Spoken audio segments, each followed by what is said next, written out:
हमारा next topic relation between angular and linear velocities. जिस तरह मैंने अपने को पिछले टॉपिक के एंड के ऊपर ये बात कन्वे की थी कि अगला टॉपिक बड़ा इंपॉर्टेंस रखता है पूरे चैप्टर के अंदर, सो इसको ध्यान से समझेंगे, डिटेल में डिस्कस करेंगे कि कैसे लीनियर वेलोसिटी और एंगुलर वेलोसिटीज़ आपस में इंटरलिंक्ड हैं। तो लेट्स स्टार्ट। तो कहानी कुछ यूँ है कि बॉडी पॉइंट ए से पॉइंट बी तक मूव करता है। अगर वो पॉइंट ए से पॉइंट बी पर मूव करे तो यहाँ तक आने में वो जो डिस्टेंस ट्रैवल करेगा arc length that is S. अच्छा, अब मैंने एक बहुत बड़ा डिस्टेंस बनाया हुआ है, ऑब्वियसली बात है मैंने इस चीज़ को दिखाना है आपको नज़र आए। असल में ये डिस्टेंस ना होने के बराबर है, एक बिल्कुल छोटा सा पैच है। लेकिन अगर मैं छोटे से पैच के ऊपर वर्किंग करने बैठ जाऊँगा ना तो मैं आपको कैसे समझा पाऊँगा, आपको तो कुछ नज़र ही नहीं आएगा इसमें से। तो इसलिए मैंने एक बड़ी सारी आर्क लेंथ बनाई। जब एक बॉडी पॉइंट ए से पॉइंट बी तक जाता है तो डिस्टेंस कितना ट्रैवल करता है, एस। जब वो ऐसा कर रहा होता है तो सर्कल के सेंटर के ऊपर एंगुलर थीटा कवर होता है। ये जो एंगल थीटा कवर होता है that is called angular displacement. तो यूँ जैसे जैसे एस बढ़ता जाएगा वैसे वैसे ये थीटा भी बढ़ता जाएगा। हमने देखा था S is directly proportional to radius, कि जितना बड़ा सर्कल उतना ज़्यादा डिस्टेंस। लेकिन दूसरी तरफ अगर एक ही सर्कल की बात करें तो इसमें रेडियस कांस्टेंट है। जैसे जैसे मैं आगे जाता जाऊंगा वैसे वैसे डिस्टेंस मेरा बढ़ता जाएगा, मतलब ये आर्क लेंथ बढ़ती जाएगी और ये एंगल थीटा भी तो बढ़ता जाएगा। So there must be a relation between S and theta. तो हमने इसके बारे में एक रिलेशन पढ़ा ना इस चैप्टर के शुरू में, और वो रिलेशन था S is equal to R theta. लेकिन ये मामला थ्रू आउट एक जैसा नहीं है। अगर तो मैं इस एक पर्टिकुलर फ्रेम की बात करूं, मतलब ये जो सामने आपके बना हुआ है, फिर तो ये ठीक है। लेकिन अगर ये बॉडी मुसलसल मूव कर रहा है तो मुसलसल डिस्टेंस चेंज हो रहा है, और अगर मुसलसल डिस्टेंस चेंज हो रहा है तो क्या रेडियस चेंज हो सकता है? ना, क्योंकि सर्कल तो वही है, रेडियस तो सेम रहेगा। तो डिस्टेंस के चेंज होने से चेंज कौन होगा? थीटा चेंज होगा। तो ये पहला रिलेशन है लीनियर और एंगुलर डिस्प्लेसमेंट के दरमियान में। ये जो ऊपर वाला फॉर्मूला हम पढ़ गए ना, यही रिलेशन है लीनियर एंड एंगुलर डिस्प्लेसमेंट। तो ये नीचे वाला फॉर्मूला मैंने कैसे लिख लिया? नीचे वाला फॉर्मूला फिर सुन ले, मैंने ऐसा लिख लिया कि जब आप इस सर्कल पे मूव करेंगे ना तो थ्रू आउट डिस्टेंस चेंज होता जाएगा। जब डिस्टेंस चेंज होगा तो थीटा भी तो चेंज होगा, तो ये इसलिए चेंज आ रहा है। नेक्स्ट चीज़, सर्कल पे मूव करते वक्त अगर आपका डिस्टेंस चेंज हो रहा है ना तो आपको टाइम भी तो लगेगा ये डिस्टेंस कवर करने में। अब distance with respect to time, it's obvious, it's called velocity, speed. और सर्कल के केस में theta with respect to time that is called angular velocity. तो ये आपस में इंटरलिंक तो हैं।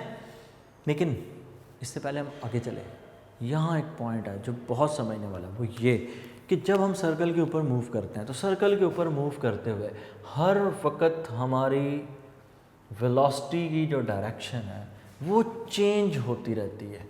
और वेलोसिटी की डायरेक्शन अगर आपने किसी भी पॉइंट पर बतानी हो तो हम सर्कल के एज के ऊपर, बाउंड्री के ऊपर एक लाइन ड्रॉ करते हैं that is called tangent. Tangent के बारे में दो चीज़ें याद रखिएगा, it touches a curve line at one point, another is that कि ये हमेशा रेडियस के साथ 90 डिग्री का एंगल ड्रॉ करेगा।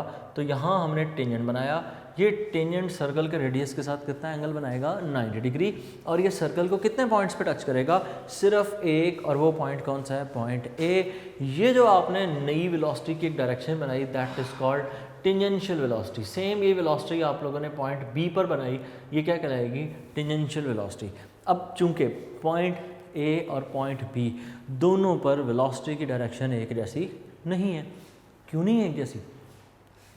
रेडियस तो 90 डिग्री एंगल है। वो इसलिए कि अगर आप इस लाइन को फॉलो करें तो आप तो यहाँ कहीं जाएंगे, अगर आप इस लाइन को फॉलो करें तो आप यहाँ पहुँच जाएंगे। मतलब वेलोसिटी एक जैसी नहीं है। अगर वेलोसिटी एक जैसी नहीं है तो इसका मतलब एक्सेलरेशन प्रोड्यूस हो रहा है, और अगर एक्सेलरेशन प्रोड्यूस हो रहा है तो जारी बात है वो उसका सिंपल एक्सेलरेशन से लिंक कैसे होगा वो भी हमें देखना पड़ेगा। तो लेट्स सी ये सारा मामला कैसे होगा। तो टेंजेंशियल वेलोसिटी क्या होती है और आपने इसको कहाँ कहाँ देख रखा है ये भी डिस्कस करते हैं। टेंजेंशियल वेलोसिटी, जब कोई पार्टिकल सर्कल में मूव कर रहा है तो सर्कल में मूव करते वक्त अगर हम उसे छोड़ दें, मतलब मैंने एक स्टोन को धागे से बांधा हुआ आराम swirling like this, और इसे मैं छोड़ दूं तो ये जिस पॉइंट पर होगा उस पॉइंट पर टेंजेंट ड्रॉ करके उस सर्कल से बाहर चला जाएगा। इस वेलोसिटी को हम कहते हैं टेंजेंशियल वेलोसिटी, और इसके ऊपर एक शॉर्ट क्वेश्चन एक्सरसाइज में लिखा हुआ है। वो शॉर्ट क्वेश्चन हमारी डेली लाइफ एक एक्सपीरियंस में से है, और वो एक्सपीरियंस कौन सा है कि अगर बारिश हुई हो ना तो पानी रोड्स के ऊपर इकट्ठा होता है, तो जब उसके ऊपर से टायर पास करता है तो वो पानी के छींटे ऊपर की तरफ उड़ते हैं, और वो एंगल कौन सा बनाते हैं, वो वेलोसिटी की डायरेक्शन किधर को बनाते हैं, वो टेंजेंशियल वेलोसिटी की डायरेक्शन में उड़ते हैं। फॉर एग्जांपल यूँ है ना वो टायर, तो यहाँ से जो पानी जब ये घूमेगा तो पानी यहाँ से इसके स्प्लैशेस इधर को जाएंगे, और ये सर्कल के रेडियस के साथ कितना एंगल बनाएंगे 90 डिग्री, और ये सर्कल के एक ही पॉइंट को टच कर रहे हैं, सो कॉल्ड टेंजेंशियल वेलोसिटी। तो टेंजेंशियल वेलोसिटी हर पॉइंट पर एक जैसी नहीं है। इस पॉइंट की टेंजेंशियल वेलोसिटी को हम रिप्रेजेंट कर रहे हैं v1 से, और इस पॉइंट की टेंजेंशियल वेलोसिटी को हम रिप्रेजेंट कर देते हैं v2 से, जैसा अगले टॉपिक में होना है सेंट्रीपिटल फोर्स में है। तो चूंकि वेलोसिटी दोनों जगहों पर एक जैसी नहीं है, तो वेलोसिटी इसका मतलब क्या हो रही है, चेंज। तो उस तक जाने से पहले इस फॉर्मूले को वेलोसिटी में कन्वर्ट करते हैं। पॉइंट ए से पॉइंट बी तक जाने में हमें जो टाइम लगता है वो कितना लगता है, t। तो अगर हम इस फॉर्मूले को दोनों तरफ टाइम से डिवाइड करते हैं by dividing with time t, अगर हम इसको दोनों तरफ टाइम t से डिवाइड करें तो ये फॉर्मूला कुछ यूँ हो जाएगा, delta s by T is equal to और डेल्टा थीटा बाय टी।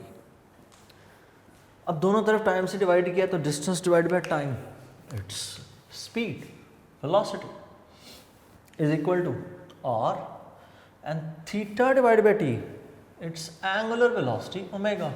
तो फॉर्मूला हो गया v is equal to R omega. Circle में मूव करते हुए लीनियर और सर्कुलर और जो एंगुलर वेलोसिटी है उनके दरमियान में ये relation v is equal to R omega. Next चीज़, क्या ये वेलोसिटी हर जगह एक जैसी है? नो, ये वेलोसिटी हर जगह पर एक जैसी नहीं है। वजह मैंने बताया कि सर्कल में मूव करते वक्त हर पॉइंट पर वेलोसिटी की डायरेक्शन डिफरेंट होती है ड्यू टू दिस टेंजेंट।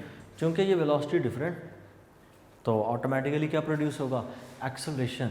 तो अगर वेलोसिटी चेंज हो रही है तो हम इस फॉर्मूले को लिख लेंगे, delta v is equal to और डेल्टा ओमेगा। क्योंकि वेलोसिटी मुसलसल क्या हो रही है, चेंज। वेलोसिटी चेंज होगी तो ऑटोमेटिकली हमें क्या लिखना पड़ेगा, ओमेगा। पॉइंट ए और पॉइंट बी तक जाने में टाइम लग रहा है, लेट्स से टाइम t। तो ऐसी सूरत के अंदर हम जब इसे डिवाइड करेंगे टाइम t से by dividing with time t, अगर हम इसे टाइम t से डिवाइड करें तो क्या होगा, तो ये फॉर्मूला हो जाएगा कुछ इस तरह से, delta v is equal to और डेल्टा ओमेगा। नेक्स्ट स्टेप में आपने इस पर टाइम चूँकि डिवाइड करना है तो आप इस पर लिखें डिवाइडेड बाय t, और यहाँ पर भी डिवाइड करके हम लिख देंगे नीचे time t। Change in velocity with respect to time, it is called acceleration. तो यहाँ रिप्लेस हो जाएगा acceleration a is equal to r। इन दोनों को डिवाइड करेंगे तो यहाँ क्या रिप्लेस हो जाएगा, angular acceleration alpha, a is equal to r alpha. ये है दूसरा फॉर्मूला सिंपल एक्सेलरेशन में और एंगुलर एक्सेलरेशन में। तो यूँ हमने लीनियर डिस्प्लेसमेंट और angular displacement, linear velocity angular velocity, linear acceleration angular acceleration, इनको आपस में किया कंपेयर। सेम इसी बेसिस के ऊपर हम इक्वेशंस ऑफ मोशन को भी कर सकते हैं, लेकिन इससे पहले इस पॉइंट को थोड़ा सा एक दफ़ा फिर सुन लीजिए। वो ये कि अगर हम सर्कल में मूव कर रहे हैं, मेरी स्पीड है थ्रू आउट टाइम, तो मेरी स्पीड क्या है, यूनिफॉर्म, लेकिन मेरी वेलोसिटी यूनिफॉर्म नहीं है। क्यों? क्योंकि वेलोसिटी एक वेक्टर क्वांटिटी है और वेक्टर क्वांटिटीज़ की डिपेंडेंस दो चीज़ों पे होती है, number one magnitude, number two direction. Magnitude तो सेम है लेकिन डायरेक्शन सेम नहीं है, चूँकि डायरेक्शन चेंज हो रही है इसका मतलब वेलोसिटी भी चेंज हो रही है, तो वेलोसिटी होगी चेंज। वेलोसिटी चेंज तो क्या प्रोड्यूस होता है? एक्सेलरेशन। सेम इसी तरह अगर हम इक्वेशंस ऑफ मोशन देखें तो फर्स्ट इक्वेशन ऑफ मोशन हमने पढ़ रखी है, that is V F is equal to V I plus A D. अगर हम इसको इन्हीं फार्मूलाज की मदद से रिप्लेस करें तो v की जगह पुट हो जाएगा v is equal to R omega. ये formula v is equal to R omega, final velocity है तो omega f is equal to, इधर v की जगह पुट हो जाएगा R omega I plus A acceleration A is equal to R alpha, तो R alpha साथ आ जाएगा t कॉमन, आर है तो R common, omega F is equal to left side से राइट साइड से are common, omega I plus alpha T, R R से cancel. तो फर्स्ट इक्वेशन ऑफ मोशन कुछ यूँ हो जाएगी, omega F is equal to omega I plus alpha T. उसके बाद second equation of motion, second equation of motion state करती है S is equal to V I T plus 1/2 A T square. S is equal to R theta, तो S replace हो जाएगा R theta से, V आई replace हो जाएगा R omega से, साथ T as it is plus 1/2, acceleration replace हो जाएगा एल्फा आर एल्फा से और साथ आ जाएगा टी स्क्वेयर। नेक्स्ट चीज़ यहाँ से कॉमन आ रहा है आर, तो ये हो जाएगा R theta is equal to R common, तो यहाँ आ जाएगा omega I T plus 1/2 alpha T square, R R से कैंसिल। तो second equation of motion will be theta is equal to omega I T plus 1/2 alpha T square. Third equation of motion state करती है 2as is equal to V F square minus V I square.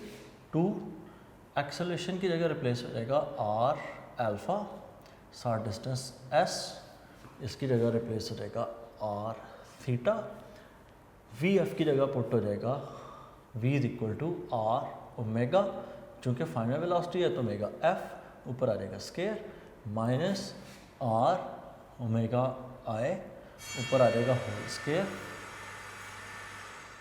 Next step में हो जाएगा 2r square alpha theta is equal to R square omega F square minus R square omega I square. Common right side से R square common है तो ये रहेगा 2r square alpha theta is equal to R square into omega F square minus omega I square, R square से cancel. तो third equation of motion हो जाएगी 2 alpha theta is equal to omega F square minus omega I square.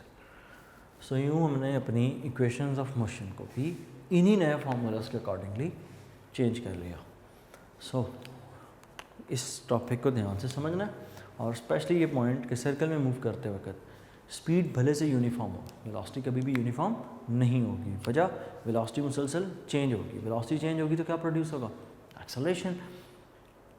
कौन सा acceleration?